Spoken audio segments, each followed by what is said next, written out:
tous, donc effectivement Arnaud Berthier, je suis praticien hospitalier aux urgences SAMU-SMUR de Bourg-en-Bresse. Solution 1000 vues, nous avons pu discuter et l'avantage qui nous a été, de la solution qui nous a été proposée, c'est d'avoir une interprétation par l'intelligence artificielle qui vient directement dans nos pratiques habituelles et historiques, à savoir une image réinterprétée, prédite par l'IA, qui vient s'intégrer directement dans le PACS sur le même chemin d'accès que les images natives, avec une prédiction qui se fait en temps réel. M. Khalifa parlait de 30 secondes et un peu plus, mais effectivement, le temps que l'urgentiste accède à la radio, l'interprétation de 1000 vues est évidemment toujours présente.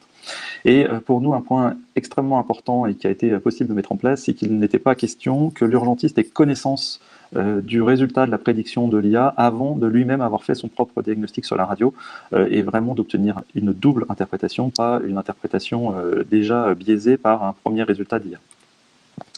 Donc, ce schéma un peu simplexe pour résumer le processus, mais la radio est faite de façon tout à fait conventionnelle et une copie de la radio est envoyée à 1000 vues et revient vers nous, ce qui fait que l'urgentiste a la possibilité de visualiser aussi bien la radio native que la radio réinterprétée.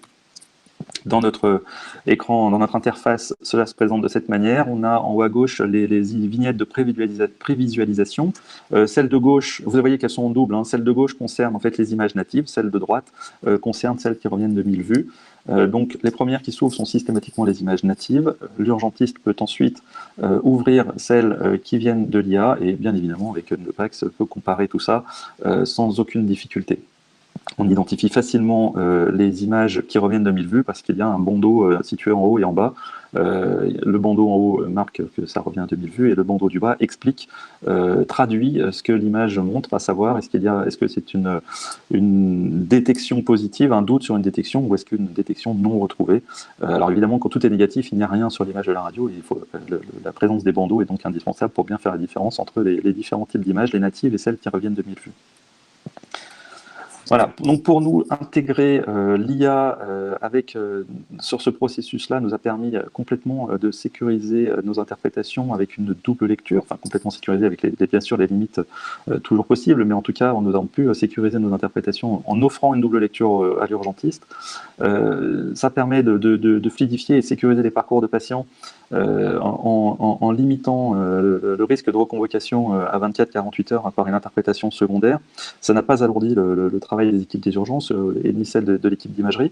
Ça n'empêche pas évidemment toute l'interface que nous avions avant et la possibilité de solliciter le radiologue si une discordance apparaît entre l'IA et l'urgentiste, et ça n'empêche pas évidemment de prescrire des examens complémentaires quand cela est nécessaire, mais effectivement cela va en tout cas complètement sécuriser le risque de sous-détection des fractures au niveau des urgences.